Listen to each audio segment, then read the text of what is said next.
Buen día con todos. En esta oportunidad vamos a desarrollar el tema combustión y termoquímica, que corresponde a la semana 6 del curso de termodinámica aplicada.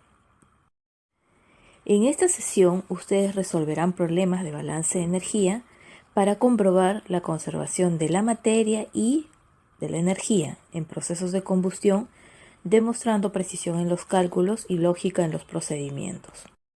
Una de las aplicaciones más comunes de la combustión en la industria es lo que sucede en un caldero.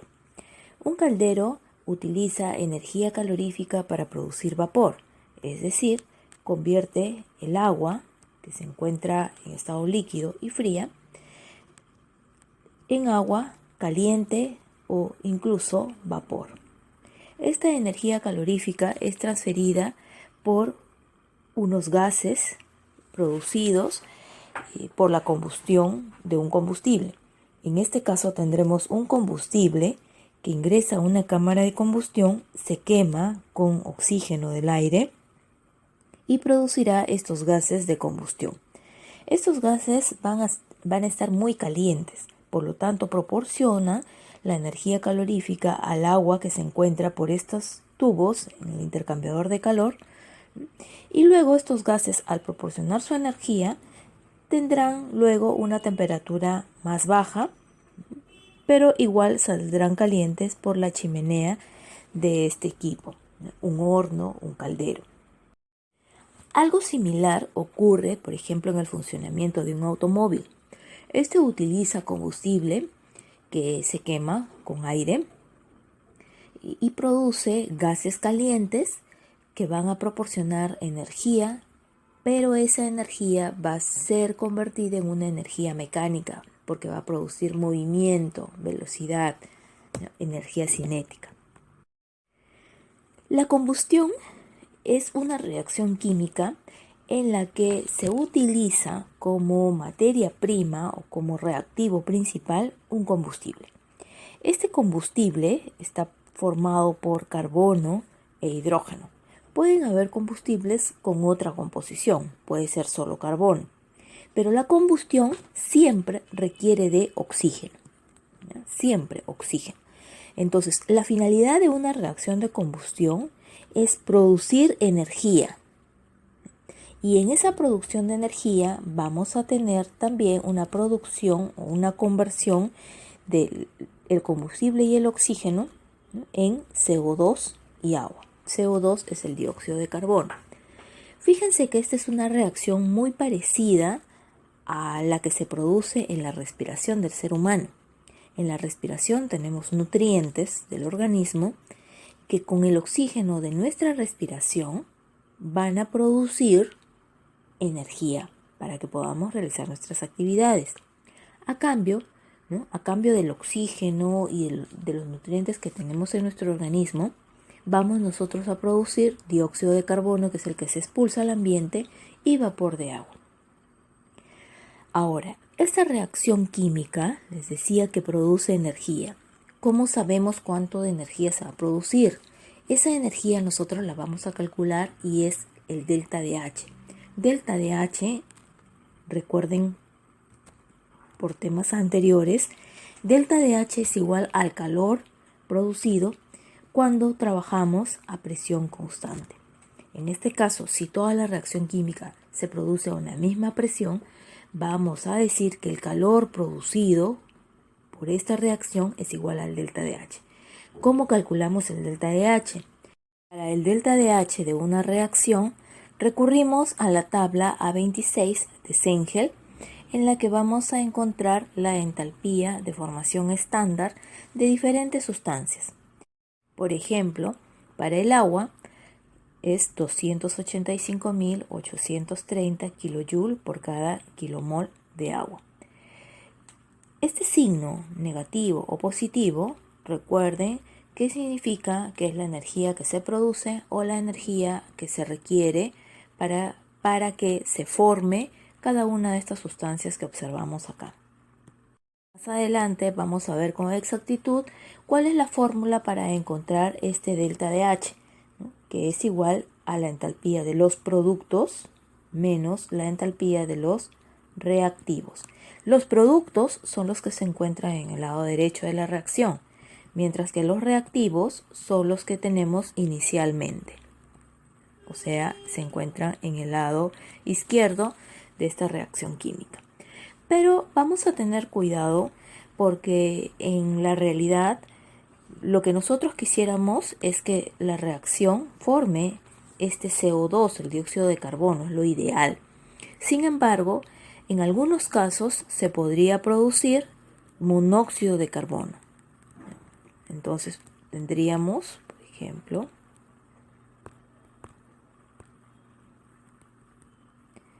ese pentano más oxígeno nos daría CO más agua.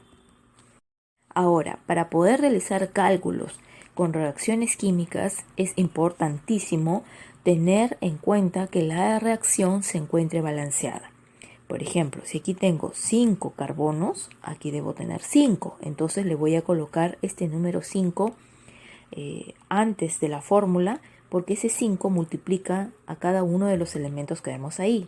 Eso quiere decir que tenemos 5 carbonos y 5 oxígenos. Ahora, el hidrógeno. Tengo acá 12 hidrógenos, pero acá solamente tengo 2. Por lo tanto, yo multiplicaré esto por 6. 6 por 2, ahí tendría 12 hidrógenos en el lado derecho. Al haber colocado este 5 y este 6, varían las cantidades de oxígeno. Ahora tendría 5 oxígenos, ¿no?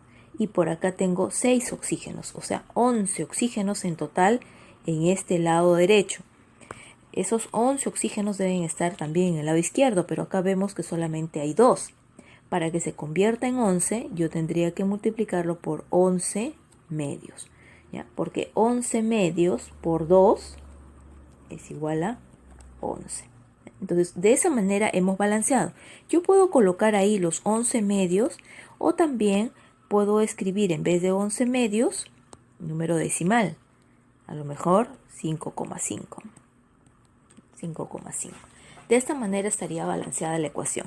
Y fíjense ahora algo interesante, que cuando nosotros tenemos una reacción completa, o sea que forma CO2 como esta de acá, hemos utilizado 8 moles de oxígeno.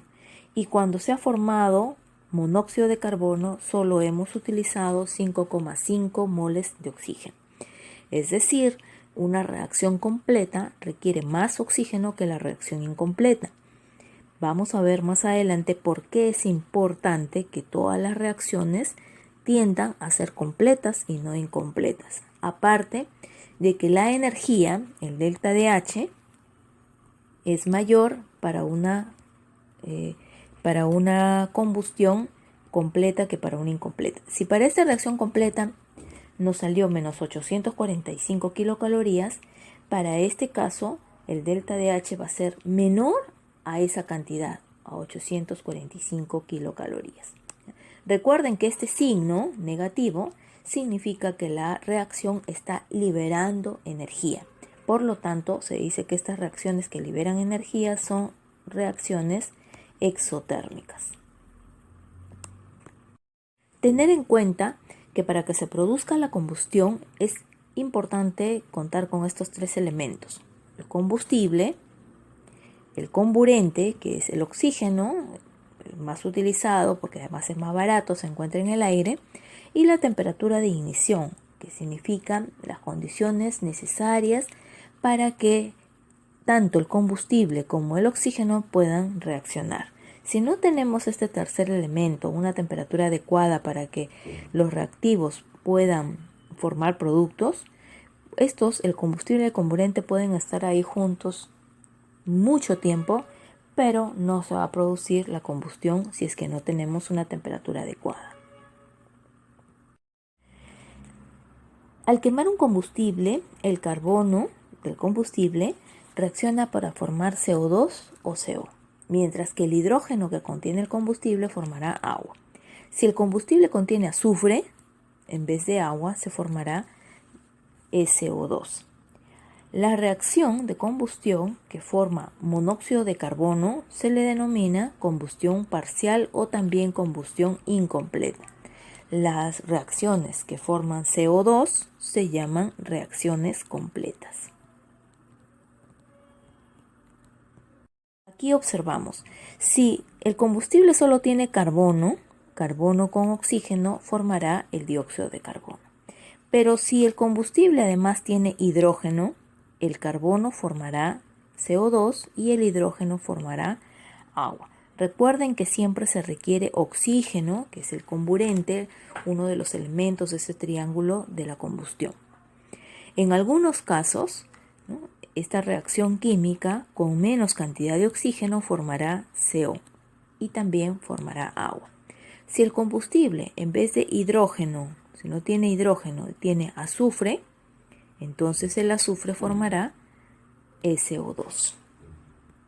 Y podemos observar cómo podría estar compuesto el combustible, el comburente y también los gases de combustión. Bueno, el comburente, que en este caso es el oxígeno, será suministrado a través del aire. Pero el aire no solamente contiene oxígeno, tiene una gran cantidad de nitrógeno y además vapor de agua y otros elementos químicos también, pero en menor proporción.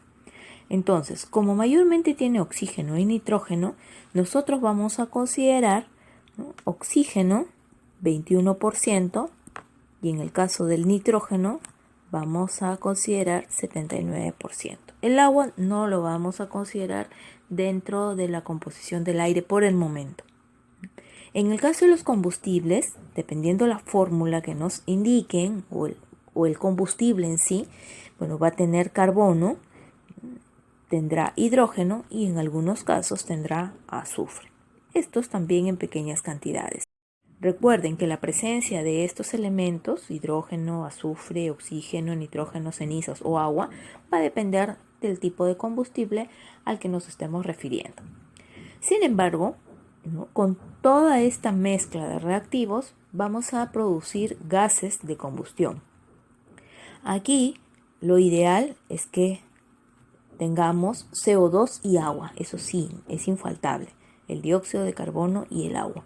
Pero habrán algunas reacciones parciales o incompletas que producen monóxido de carbono. Ya vimos que si el combustible no tiene hidrógeno, tiene azufre, producirá SO2. Si hay algo de oxígeno que se utilice en exceso o no reaccione porque tal vez el combustible no reaccionó completamente, entonces también se obtendrán los gases de combustión, ¿no?, oxígeno, ¿no?, se tendrá también el combustible, ¿no?, o carbón, cenizas, ¿no?, y los componentes del combustible, ¿no? Además tendremos vapor de agua. La estequiometría es la parte que tiene que ver con los cálculos en reacciones químicas.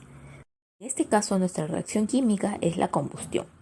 Aquí vamos a tener en cuenta las relaciones másicas, o sea, la masa que ingresa, la masa que sale, porque en base a la masa de los gases de combustión vamos a poder hacer un buen análisis de la energía que tienen cada uno de estos gases.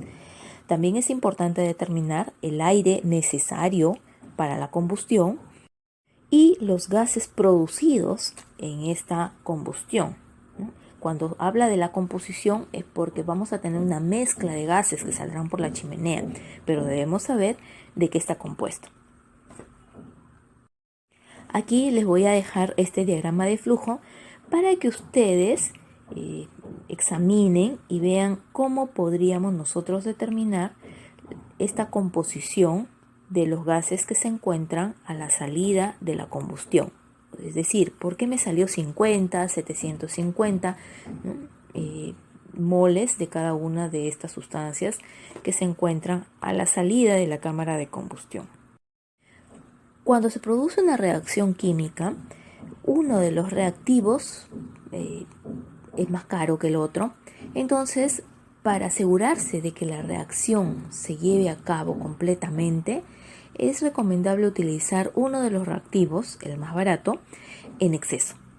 Por ejemplo, si nosotros vamos a tener en una combustión como reactivos el combustible y el oxígeno del aire, bueno, como el oxígeno del aire no cuesta, ese será el reactivo que utilizaremos en exceso.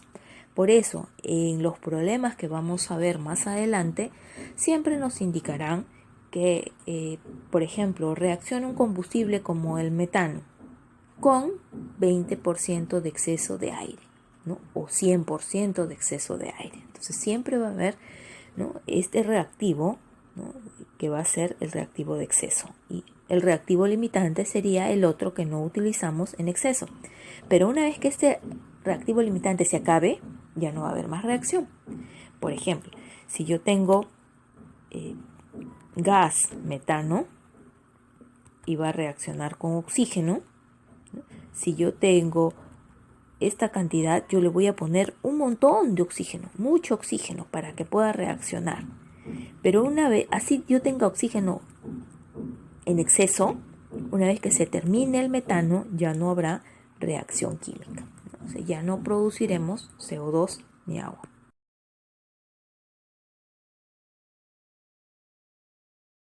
Hay una diferencia entre el aire teórico y el aire real que se utiliza. Por ejemplo, una reacción química puede necesitar un mol de aire. Sin embargo, nosotros podemos utilizar en exceso, por ejemplo, el 100% de exceso, le ponemos 2 moles de aire. Sin embargo, a pesar de que la parte teórica de oxígeno es 1, puede ser que no todo el reactivo limitante se queme. Entonces, si se quema menos, vamos a utilizar también menos de oxígeno teórico. La composición en base húmeda y en base seca. Esto se refiere a los gases producidos por la combustión. Utilizaremos el término base húmeda cuando incluimos al agua dentro de estos gases de combustión. Pero cuando no consideramos el agua, diremos que la composición es en base seca. Por ejemplo, aquí tenemos, ¿no?, un gas contiene 33% de CO2, 33.3% de nitrógeno y el resto de agua. Eso será en base húmeda. Pero si no consideramos el agua, entonces, y solamente tenemos CO2 y nitrógeno, bueno, pues entonces, y en partes iguales, entonces el 100% está compuesto por estos dos, ¿no? Tendríamos 50 y 50% de cada una de las otras sustancias. Esto será en base seca porque ya no consideramos al agua. Y ahora veamos la termodinámica en las reacciones químicas. Ya vimos que una reacción que produce energía se le llama reacción exotérmica. Y una reacción que requiere energía será una reacción endotérmica. La reacción exotérmica tendrá un delta de H negativo porque libera energía en forma de calor. Ya vimos que cuando hablamos de delta de H o de calor es lo mismo cuando trabajamos a presión constante. Mientras que en una reacción endotérmica el delta de H será positivo. ¿Por qué? Porque esta reacción química requiere energía, o sea, ingresa energía en forma de calor. ¿Cómo calculamos el delta de H de una reacción? ¿No? Delta de H de una reacción química es igual a la variación de entalpía de los productos menos la variación de entalpía de los reactivos. Entonces, para esto es importante tener en cuenta cuál es la reacción química, cuáles son los reactivos y cuáles son los productos. Cuando nosotros hacemos este cálculo, lo haremos, ¿no?, para una reacción química en estado estándar, es decir, a 25 grados Celsius y una atmósfera. Esto lo encontramos, repito, en la tabla A26 de Cengel.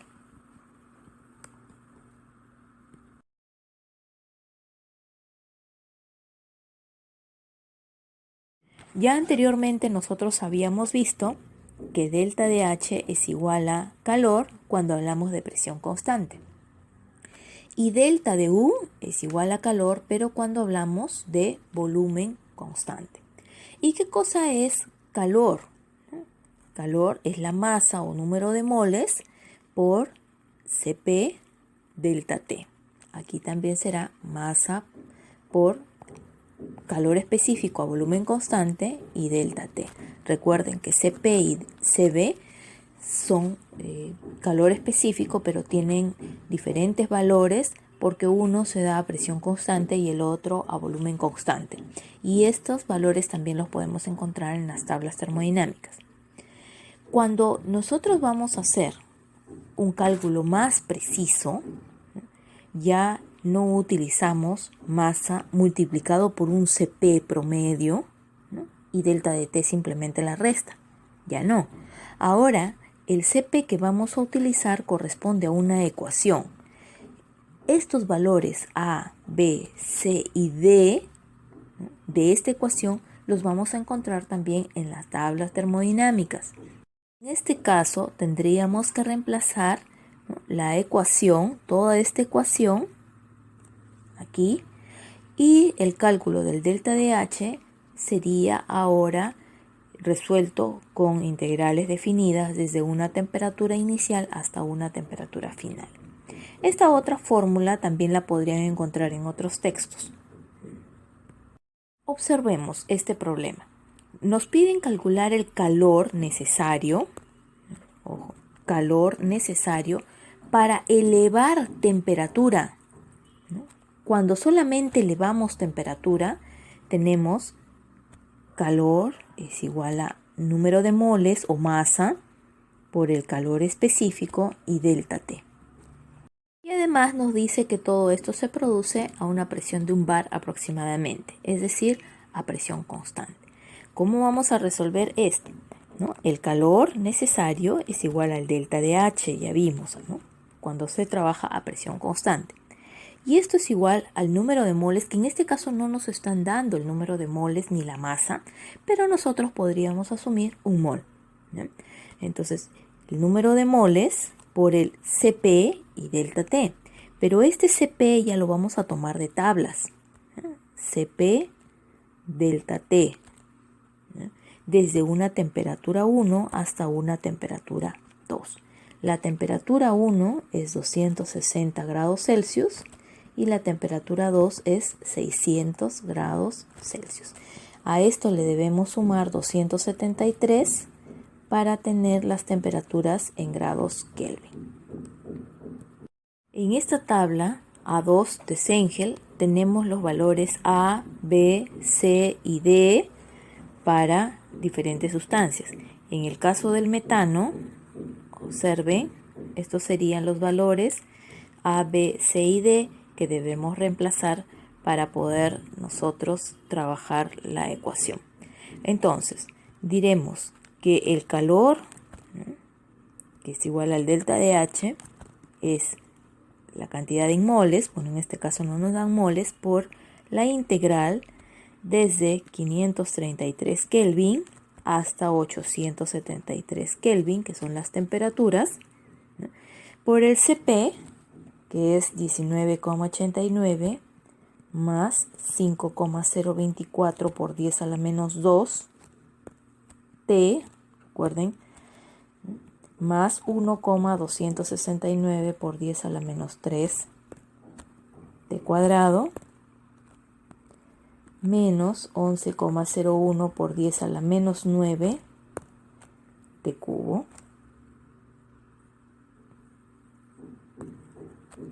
delta T. Entonces, nuestro trabajo será ahora desarrollar esta integral para poder encontrar el calor que se requiere para subir la temperatura. Miren, esta fórmula es utilizada para aumentar o disminuir la temperatura, energía que se requiere para aumentar o disminuir la temperatura. Muy diferente a la energía requerida o liberada por una reacción química. Eso lo veremos en otro ejemplo. Una vez que nosotros hayamos desarrollado esta integral, el resultado nos dará en kilojoule por kilomol. En ese caso es necesario tener como base 1 kilomol, ¿no? Para 1 kilomol de metano, entonces tendremos la energía en kilojoules, ¿no? o lo podemos dejar solamente en kilojoule por kilomol. Ahora, ¿qué pasa cuando tenemos dos procesos? Una reacción química y encima una transferencia de energía para aumentar o disminuir temperaturas. Ahí debemos nosotros incluir delta de H de la reacción, recuerden que esto es entalpía de productos menos entalpía de reactivos. Esta es la entalpía para la parte de la reacción, ¿no? Y luego le sumamos la entalpía que se ha perdido o se gana cuando se aumenta las temperaturas, ¿ya? O sea, lo que vimos en el ejemplo anterior. En este ejemplo, dice, calcular el calor estándar, recuerden que el calor es igual al delta de H, a 25 grados para la siguiente reacción. Nos piden entonces calcular el delta de H solamente para esta reacción. ¿Qué tendríamos que hacer? Entalpía de los productos menos entalpía de los reactivos. Y para esto utilizamos la tabla A26. Ahora, una vez que hemos hecho esto, que hemos calculado la energía que se requiere o que se libera, ¿no? Para que se produzca esta reacción a 25 grados Celsius, ahora calculamos el calor, ¿no?, total de la reacción cuando llega a 500 grados Celsius. Entonces, ahí, ¿qué tenemos que hacer? Esta entalpía es la que equivale a la entalpía a condiciones estándar.